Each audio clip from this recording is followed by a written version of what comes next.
My family are atheists. They're all atheists. My parents are atheists. My grandparents are atheists. My aunts, my uncles, my cousins, my sisters, none of them would say they believe in God. And that's actually very unusual.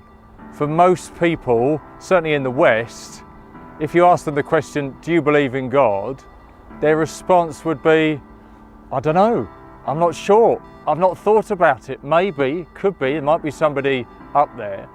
But the family I grew up in was a family in which nobody believed in God.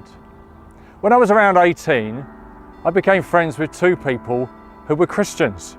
And Christians were new things to me. I'd never come across one of them before, certainly not somebody that took Christianity, God, seriously. And we used to sit, we became friends, we used to sit and have these debates, these discussions, and I'd say, how on earth can you believe in God? And they would seek to answer my questions.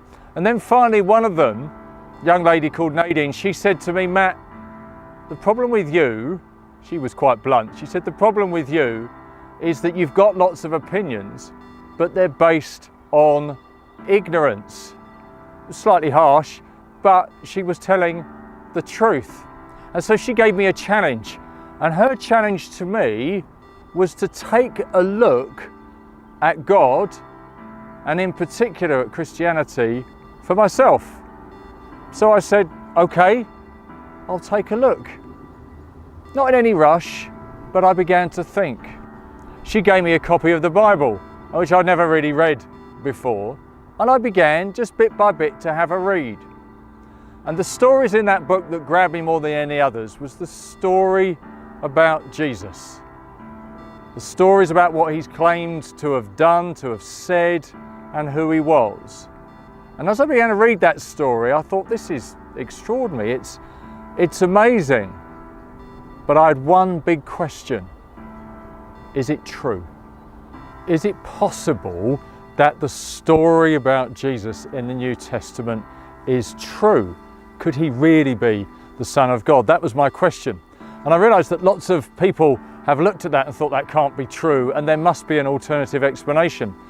And so, for example, some people have said that the stories about Jesus, whilst he may have existed, they've been changed down the years, down the centuries, a process which in this country we describe as Chinese whispers. Apologies to the Chinese.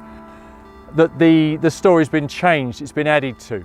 Some people said that perhaps Jesus, he wasn't supernatural, he was a revolutionary like Che Guevara. Some people have suggested that Jesus was an alien from another planet, another solar system, and that's why he could do these extraordinary things. One Scottish professor even suggested that Jesus was a code word for a magic mushroom, and that the disciples were actually a group of drug-taking hippies who had a trip having eaten the Jesus mushroom, and as a result wrote the Bible. So my question was, both looking at the claim that Jesus was the Son of God and these alternatives, what's the evidence? What evidence supports these stories? And so I looked at the archaeological evidence around the story of Jesus. I looked at the manuscript evidence. I looked at the historical evidence from some of the Roman and Jewish writers that were there at the time. I asked, does the story make sense? Does it fit together? Does it contradict? I love the stories of Sherlock Holmes. It's my favourite book of all. I love the films, I love the TV series. And there's a phrase that Sherlock Holmes uses a number of times in the stories when they're examining an incredibly complicated case, some weird murder, who's done it, how was it done? And he turns to Dr. Watson and he says, Watson, when you have examined all the evidence and eliminated all possibilities, whatever remains, however unlikely, must be the truth.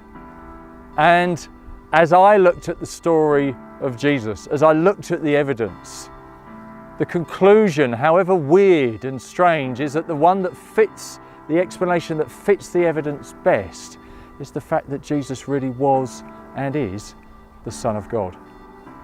F.F. Bruce was a professor of history and the Bible at the University in Manchester, and he described the evidence for the life of Jesus like this. He said the historical evidence for Jesus Christ is as certain as the historical evidence for Julius Caesar.